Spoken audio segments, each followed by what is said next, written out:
Hello दोस्तों, कैसे हो आप? आई होप कि आप सब अच्छे होंगे। दोस्तों, आज हम पढ़ने वाले हैं हिमालय के बारे में। ठीक है दोस्तों, इसमें हम क्लासिफिकेशन ऑफ हिमालयाज़ पढ़ेंगे, टाइप्स ऑफ हिमालयाज़ पढ़ेंगे, और फिर हम इसमें ट्रांस हिमालय के बारे में पढ़ेंगे। ट्रांस हिमालय के बारे में हम पढ़ेंगे कि इसमें कितनी श्रेणियां होती है, क्योंकि ट्रांस हिमालय को श्रेणी के आधार पर 4 पार्ट में डिवाइड किया गया है। और दोस्तों, एग्ज़ाम ओरिएंटेड ये क्लास होने वाली है, क्योंकि यहाँ पे मैंने क्वेश्चन भी बीच बीच में मैं बताता चलूँगा आपको, जिससे कि आपका कॉन्फिडेंस इस वीडियो में डेवलप हो जाए और हिमालय से संबंधित कोई भी क्लास आपको देखने की ज़रूरत नहीं पड़ेगी। इसी क्लास में आपके सभी डाउट क्लियर हो जाएंगे।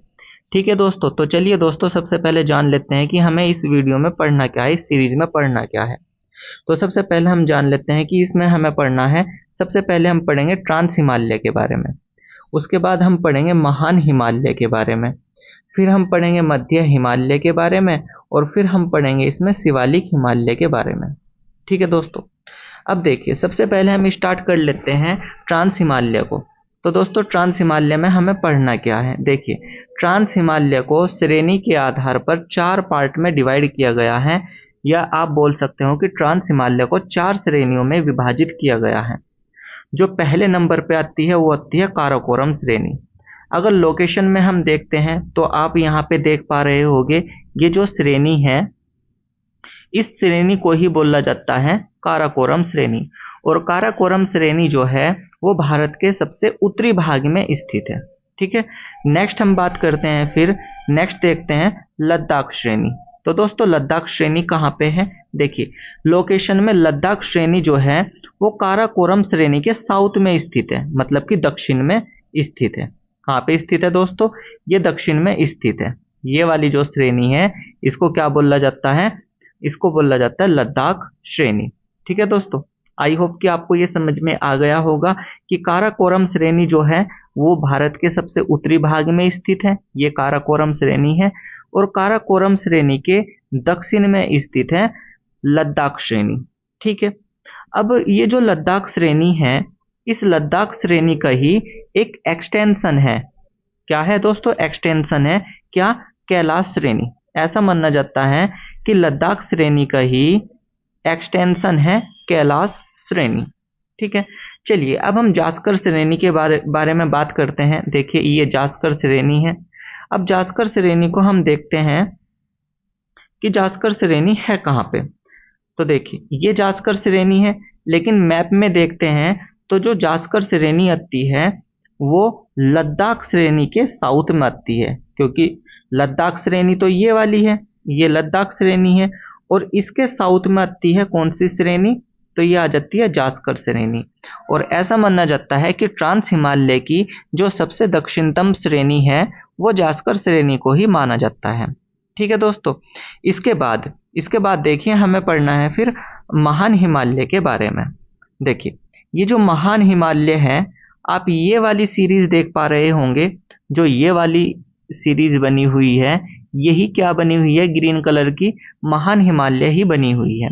अब महान हिमालय का जो एक्सटेंशन है वो पहले तो था जम्मू कश्मीर से लेके अरुणाचल प्रदेश तक, लेकिन आज के टाइम में है ये लद्दाख से लेके अरुणाचल प्रदेश तक। ठीक है दोस्तों, देखिए, तो महान हिमालय के बारे में भी हम डिटेल में कवर करेंगे इसको भी।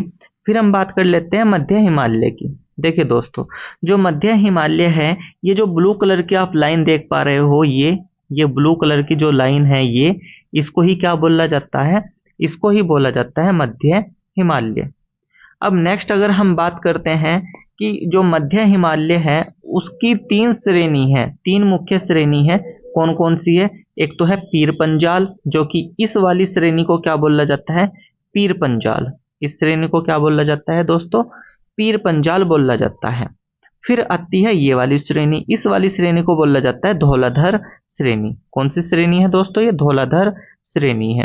और फिर लास्ट में ये वाली आ जाती है, ये नेपाल में स्थित है, इसको क्या बोला जाता है?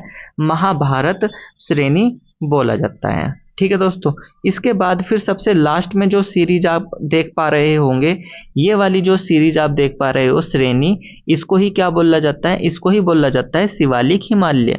दोस्तों, हम इनकी फॉर्मेशन की भी बात करेंगे। जो शिवालिक हिमालय है वो ऐसा माना जाता है 8 से 10 मिलियन वर्ष पहले ऐसा हुआ था कि जो दो प्लेटें थी, एक तो इंडियन प्लेट और एक यूरेशियन प्लेट, जब वे आपस में टकराई थी, एक दूसरे के नज़दीक आई थी, तो कन्वर्जेंट फोर्स लगा था। और कन्वर्जेंट के कारण क्या हुआ था कि जो रिवर्स होती है उनके द्वारा जो सेडिमेंट्स आते हैं, जो अवसाद आते हैं, वही क्या हो गए थे, ऊपर उठ गए थे प्लेटों के टकराने से।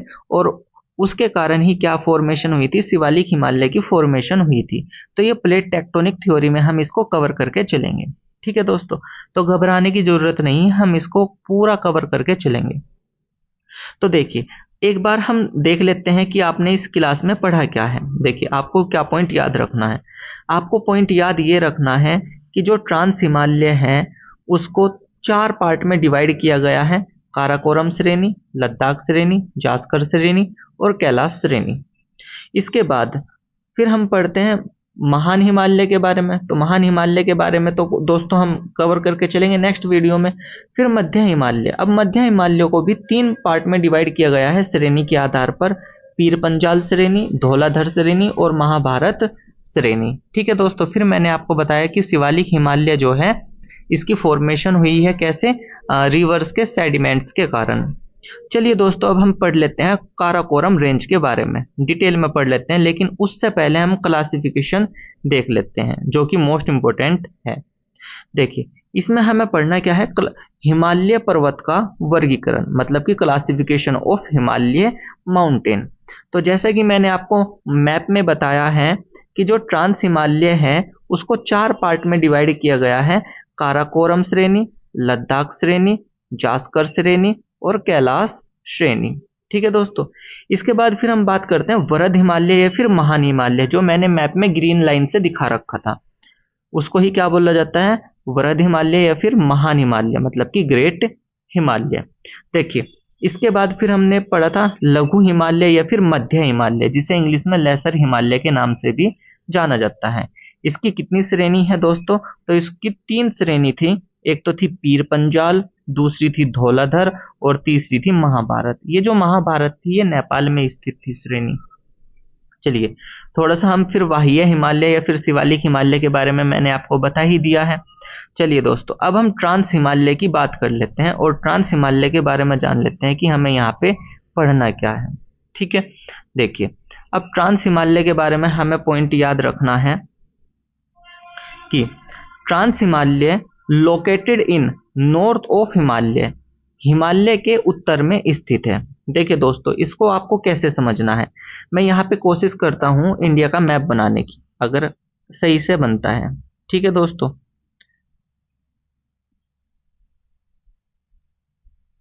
देखिए दोस्तों, इसको ऐसे बना देता हूँ मैं। ये यहाँ पे इस तरीके से है, कुछ इस तरीके से। ये वाला जो हिस्सा है यहाँ पे क्या पड़ती है, ये पड़ती है ट्रांस हिमालय। ठीक है, अब यहाँ पे याद क्या रखना है आपको कि जो ट्रांस हिमालय है वो located in north of Himalaya, Himalaya के उत्तर में स्थित है। क्योंकि दोस्तों देखिए, यहाँ पे क्या पड़ रही थी, ये ट्रांस हिमालय पड़ रहा था जिसको 4 कैटेगरी में डिवाइड किया था।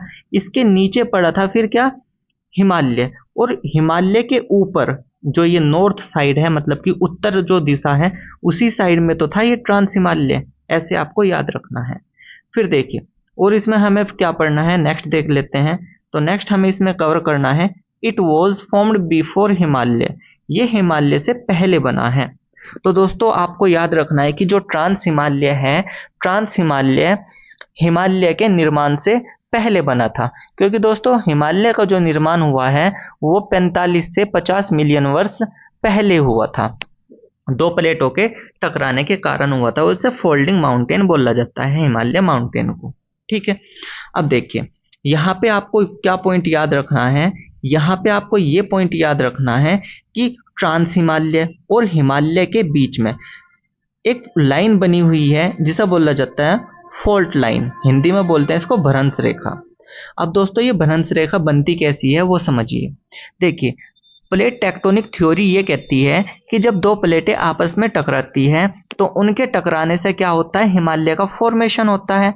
अगर 2 प्लेटें आपस में नज़दीक आ रही है तो इसका मतलब ये होता है कि उनके बीच में बनने वाला जो हिमालय होगा वो फोल्डिंग हिमालय होगा, मतलब कि मोड़दार पर्वत होगा, ऐसे समझिए। मैंने यहाँ पे एक प्लेट बना दी, मान लिया ये एक प्लेट है और ये एक दूसरी प्लेट है। जब ये आपस में ऐसे मूव करेगी, एक दूसरे की ओर आएगी, तो इसको ही क्या बोला जाएगा दोस्तों? कन्वर्जेंट बोला जाएगा। तो ये जो प्लेटें होगी ये कुछ समय बाद आपस में क्या हो जाएगी? टकरा जाएगी। और आपस में टकराने के बाद क्या होगा? ये प्लेटें ऊपर की ओर उठ जाएगी।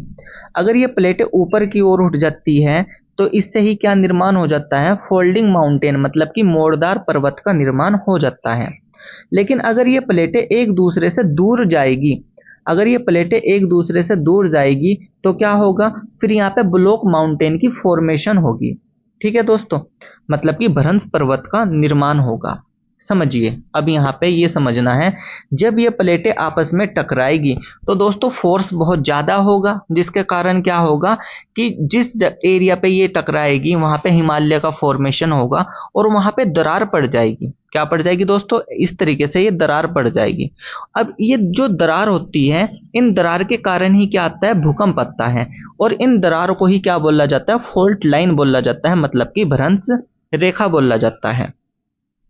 अब इस भ्रंश रेखा का नाम है क्या? जो ट्रांस हिमालय और हिमालय के बीच में जो फॉल्ट लाइन बनी हुई है, भ्रंश रेखा बनी हुई है, इस फॉल्ट को बोलते हैं ITSZ। और ITSZ की फुल फॉर्म होती है इंडो सांगपो सचर जोन, मतलब कि इंडो सांगपो सचर जोन बोला जाता है। यहाँ पे समझिए, मैप में देखिए, ये तिब्बत है और तिब्बत यहाँ पे ये है ट्रांस हिमालय। क्या है दोस्तों? ये ट्रांस हिमालय है। ये ऊपर का क्या है? ट्रांस हिमालय है और ये नीचे का जो है ये है हिमालय। लेकिन ये जो बीच में लाइन आप देख पा रहे हो, ये वाली जो लाइन आप देख पा रहे हो, इसी लाइन को बोला जाता है ITSZ, मतलब कि इंडो सांगपो सचर लाइन बोला जाता है। ठीक है दोस्तों, तो आपको ये पॉइंट याद रखना है कि ट्रांस हिमालय और हिमालय के बीच में जो लाइन है उसको बोला जाता है ITSZ, Indo Tsangpo suture zone. चलिए दोस्तों, अब नेक्स्ट चल लेते हैं। नेक्स्ट देखिए हमें पढ़ना क्या है। नेक्स्ट हमें पढ़ना है कि जो ट्रांस हिमालय है उसके पार्ट के बारे में पढ़ना है। तो दोस्तों, मैंने अभी आपको बताया है कि जो ट्रांस हिमालय है वो हिमालय के कहाँ पे है? उत्तर दिशा में स्थित है, मतलब कि नॉर्थ में स्थित है। और it was formed before Himalaya, Himalaya के निर्माण से पहले ही निर्माण हो चुका है ट्रांस हिमालय का। अब ट्रांस हिमालय जो है इसको श्रेणी के आधार पर 4 श्रेणियों में डिवाइड किया गया है। तो नंबर पहले पे जो आ जाता है वो आ जाता है काराकोरम रेंज, नंबर सेकंड पे आ जाता है लद्दाख रेंज, नंबर थर्ड पे आ जाता है जास्कर रेंज और नंबर फोर्थ पे आ जाता है कैलाश रेंज। हालांकि ऐसा माना जाता है जो ये लद्दाख रेंज है, कौन सी दोस्तों? ये लद्दाख रेंज जो है इसका ही एक्सटेंशन है कैलाश मानसरोवर रेंज।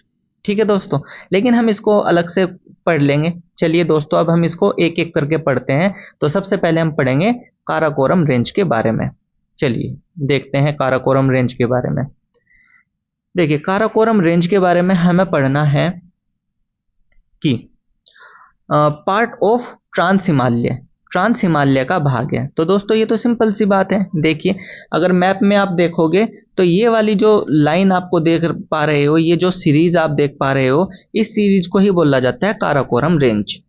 अब हमने क्या कहा कि काराकोरम रेंज जो है वो ट्रांस हिमालय का पार्ट है, पार्ट ऑफ ट्रांस हिमालय, मतलब कि ट्रांस हिमालय का क्या है? ये भाग है। इसके बाद north most range of India, Bharat की सबसे उत्तरी श्रेणी है। तो दोस्तों क्वेश्चन यही आ जाता है कि भारत की सबसे उत्तरी श्रेणी कौन सी है? तो आपको याद रखना है कि भारत की सबसे उत्तरी श्रेणी जो है वो काराकोरम रेंज है। ठीक है, अब इसके एक्सटेंशन की बात कर लेते हैं, इसके वेस्ट एक्सटेंशन की बात कर लेते हैं, मतलब कि पश्चिमी विस्तार की। तो इसका जो वेस्ट एक्सटेंशन होगा वो अप टू हिंदुकुश माउंटेन, मतलब कि इसका जो पश्चिमी विस्तार है वो हिंदुकुश पर्वत तक है। ये वाला जो पॉइंट आप देख पा रहे हो यहाँ पे ये पड़ता है पाकिस्तान। ठीक है दोस्तों, और पाकिस्तान का ही माउंटेन क्या है? हिंदुकुश माउंटेन, अब जो कि हिमालय का एक्सटेंशन है। तो यहाँ पे हिंदुकुश माउंटेन स्थित है, तो यहीं तक ही क्या फैला हुआ है? ये काराकोरम श्रेणी फैली हुई है। ठीक है दोस्तों, तो आपको यहाँ पे पॉइंट याद रखना है कि Karakoram range part of trans Himalaya and north most range of India, Bharat की सबसे उत्तरी श्रेणी है। एंड अगर हम इसके एक्सटेंशन की बात करते हैं तो इसका पश्चिमी एक्सटेंशन जो है, पश्चिमी विस्तार, वो हिंदू कुश पर्वत तक फैला हुआ है। ठीक है दोस्तों, अब यहीं पे ही एक इम्पोर्टेंट पॉइंट आता है, और वो इम्पोर्टेंट पॉइंट ये है कि जो ये काराकोरम रेंज है, इसकी सबसे ऊंची चोटी जो है वो K2 है। क्या है दोस्तों? K2। और K2 का ही दूसरा नाम क्या है? Godwin Austin. अब जो ये K2 है या फिर गोडविन ऑस्टिन है, इसकी जो हाइट है वो 8611 मीटर है। कितनी है दोस्तों? 8611 मीटर है। अब यहाँ से क्वेश्चन ये बनता है कि भाई जो काराकोरम रेंज है उसकी जो हाईएस्ट पीक है, सबसे ऊंची चोटी जो है वो K2 है, जिसकी हाइट कितनी है? 8611 मीटर है। लेकिन यहाँ पे आपको ये क्वेश्चन भी याद रखना है कि भारत की सबसे ऊंची चोटी भी K2 ही है। कौन सी? K2, गोडविन ऑस्टिन, जो कि काराकोरम रेंज पर स्थित है। कहाँ पे स्थित है? काराकोरम रेंज पर स्थित है। और काराकोरम रेंज जो है वो ट्रांस हिमालय का पार्ट है, ये ट्रांस हिमालय की ही एक श्रेणी है। ठीक है दोस्तों, तो आपका यहाँ पे एक क्वेश्चन बन गया कि K2 गोडविन ऑस्टिन भारत की सबसे ऊंची चोटी है। हालांकि दुनिया की सबसे बड़ी चोटी जो है वो माउंट एवरेस्ट है, जो कि नेपाल में है, उसको अलग अलग नाम से जाना जाता है। देखिए, चलिए फिर अब हम नेक्स्ट चल देते हैं। अब हम बात करते हैं कि काराकोरम रेंज जो है इसमें कुछ ग्लेशियर मिलते हैं एंड कुछ रिवर्स मिलती है। तो देखिए, आपको ये तो पता ही है कि ये वाली जो सीरीज है, ये वाली जो श्रेणी है, इसको ही हम क्या बोल रहे हैं? काराकोरम रेंज। अब ये जो काराकोरम रेंज है, यहीं पे ही कुछ ग्लेशियर पाए जाते हैं और उनको देख लेते हैं। तो सबसे पहले जो ग्लेशियर है उसका नाम है बटूरा ग्लेशियर, फिर आता है हिस्पर ग्लेशियर, उसके बाद आता है बैफो ग्लेशियर, और उसके बाद आता है बाल्टोरो ग्लेशियर, फिर आता है सियाचिन ग्लेशियर, और सियाचिन ग्लेशियर के बाद आ जाता है रेमो ग्लेशियर। यहाँ पे आपको याद क्या रखना है? यहाँ पे आपको याद ये रखना है कि जो हम ये ग्लेशियर पढ़ रहे हैं ये वेस्ट टू ईस्ट पढ़ रहे हैं, मतलब कि पश्चिम से पूरब की ओर पढ़ रहे हैं, तो इनका सीक्वेंस भी यही हो जाएगा। अब यहाँ पे आपको ये भी पॉइंट याद रखना है कि जो ये ग्लेशियर है, कौन कौन से? Batura glacier, Hispar glacier, Biafo glacier and Baltoro glacier, ये सभी किसके पार्ट है? पीओके के पार्ट है। ठीक है दोस्तों, किसके पार्ट है ये? पीओके के हिस्से में आते हैं। पीओके मतलब कि पाकिस्तान ऑक्यूपाइड कश्मीर इन 1947। तो दोस्तों 1947 में पाकिस्तान ने क्या किया था? यहाँ पे अवैध रूप से कब्जा कर रखा है इस वाले हिस्से पे, जिसको बोला जाता है पीओके। अब पीओके में दो पार्ट आते हैं, एक तो आता है गिलगित बाल्टिस्तान और दूसरा आता है आज़ाद कश्मीर। ठीक है, उनको भी हम पढ़ लेंगे। तो देखिए, अब यहाँ पे आपको याद क्या रखना है? तो दोस्तों ये जो पीओके है ना, ये 1947 में बना था। कब बना था ये? 1947 में। आपको ये याद रखना है, 1947 में। ठीक है, अब देखिए, अब समझिए इसको कि जो ये ग्लेशियर है सियाचिन ग्लेशियर, कौन सा ग्लेशियर दोस्तों? सियाचिन ग्लेशियर और रेमो ग्लेशियर, ये दोनों पार्ट किसके हैं? भारत के। और भारत के ये कहाँ पे स्थित है? लद्दाख में स्थित है। यहाँ पे आपको ये पॉइंट भी याद रखना है कि जो सियाचिन ग्लेशियर है, सियाचिन ग्लेशियर से एक नदी निकलती है जिसका नाम है नुब्रा नदी। अब ये जो नुब्रा नदी है ये किसकी सहायक नदी है? सिंधु की सहायक नदी है। फिर आता है रेमो ग्लेशियर। जो रेमो ग्लेशियर है, रेमो ग्लेशियर से एक नदी निकलती है जिसका नाम क्या है? श्योक नदी। अब जो ये श्योक नदी है ये नुब्रा की सहायक नदी है, ये जो नुब्रा नदी है इसकी सहायक नदी है। और ये दोनों आपस में कहाँ पे जाके मिल जाती है? तो ये दोनों जाके मिल जाती है सिंधु नदी में। अब यहाँ पे ये भी याद रखना है कि जो ये बैफो ग्लेशियर है इससे निकलती है सिगार रिवर, एंड जो हिस्पर ग्लेशियर है उससे निकलती है हुंजा रिवर।